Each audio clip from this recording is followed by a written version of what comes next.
ang daming criticisms against woke or being woke, Ralph. Pero kung susuriin natin, ano nga ba talaga yung magandang naidudulot kapag mulat ka? Kapag mulat ka, ibig sabihin meron kang pagkakataon na magmulat din ng ibang tao. It's Mhm. an opportunity. It's a very big opportunity. It's actually sometimes a responsibility eh. Mhm. Maganda yung may ganoon kang oportunidad na magmulat din ng iba.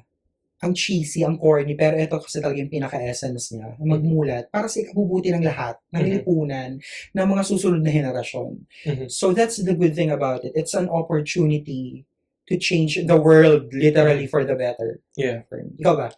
Ano siya eh, for me kasi, ayokong tignan yung woke as some new thing na invented lang, like recently, or nanggaling lang sa isang incident kaya nagkaroon ng gantong klaseng Fad, practice, trend. parang trend.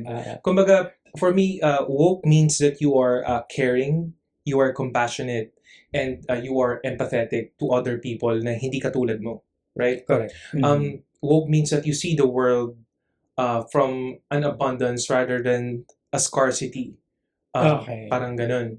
Parang ang ibig sabihin, you are willing to learn about other people who are different from you, and you value and respect yung differences ninyo. Kumbaga, iba man yung lahi mo, iba man yung gender identity, sexual orientation, or expression mo, naiintindihan mo pa rin sila. Parang you see them as equal to you. Correct. Right? Importanteng maintindihan natin yun kasi yung mga marginalized groups like people of color, LGBTQ plus individuals, and sometimes even women, right? Sila yung hindi na poprotektahan ng mga batas natin dito sa ating bansa and across the globe. And yun yung sanang point ng wokeness is to urge the people in the government to provide protection for all kinds of people. And hindi dapat siya gine-gatekeep for me. Importante ito sa atin, sa ating writers na babalik tayo dun sa pagko-call out. Kaming writers, i-call out nyo kami kagad kapag may mali. Kasi kapag hinayaan nyo lang kami na magkamali, tapos saka nyo kami i-call out para nasa inyo yung spotlight, ang tsaka nun for us. Yeah. So yun, hindi dapat siya gine-gatekeep. Ang totoong woke na tao for me, nang-share. Nag-share, yeah. Alam mo yun, hindi siya madamot. Hindi mo dapat pinagdadamot yung knowledge mo about being woke. Yeah. Kasi, kapag pinagdadamot mo yan, you defeat the purpose. Yeah. Alam mo yun, parang girl, wala tayong mararating dito kung ikaw lang yung bida.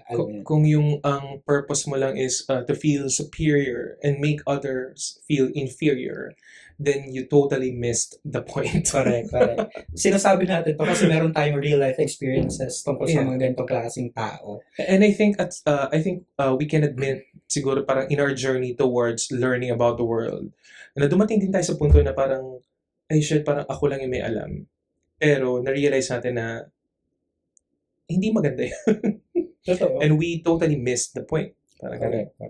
Yun din pala yung isang bagay sa pagiging woke na gusto kong i-address. Hindi porket woke ka, perfect ka ng tao. Magkaiba yun. Alam mo yun? Hindi porket woke ka, perfect ka na. Hindi naman yun yung layunin ng movement, ng woke movement na magkaroon ng perfectong lipunan.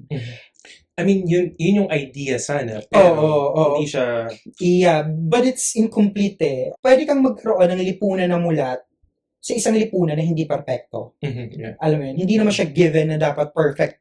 Alam mo yun, perfect tayo mga tao, lahat ang hell. Alam mo yun? Kumbaga parang, hindi ibig sabihin na kapag woke ka, ay itataas ka na sa isang pedestal at hindi ka na pwedeng bumaba doon ever.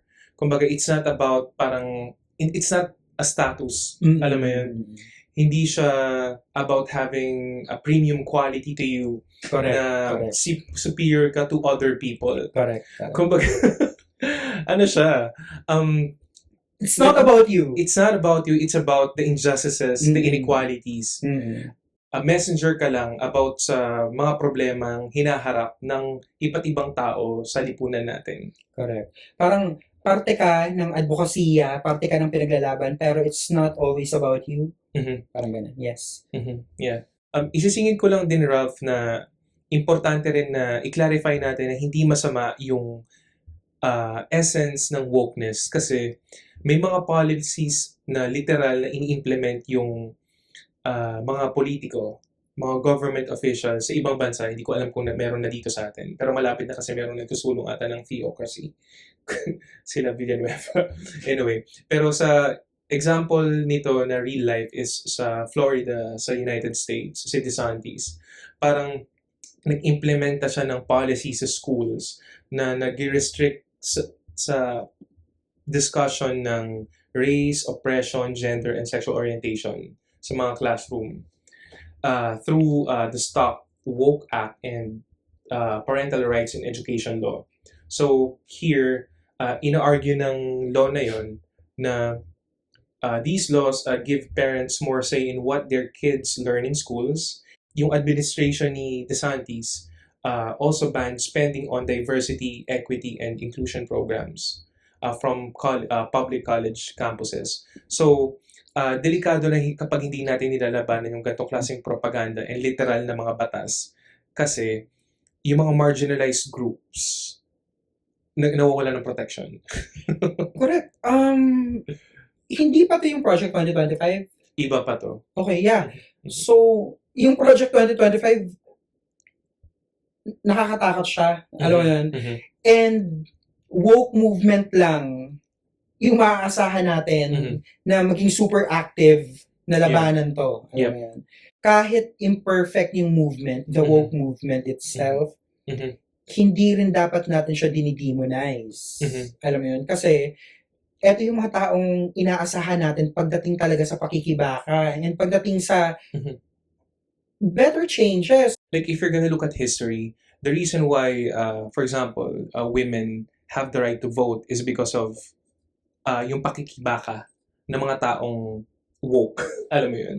Kung bakit dito sa Pilipinas hindi pa ganito kataas yung, mataas na siya, pero may attempts yung certain groups sa atin to lower yung prices ng electricity dahil sa woke ideology.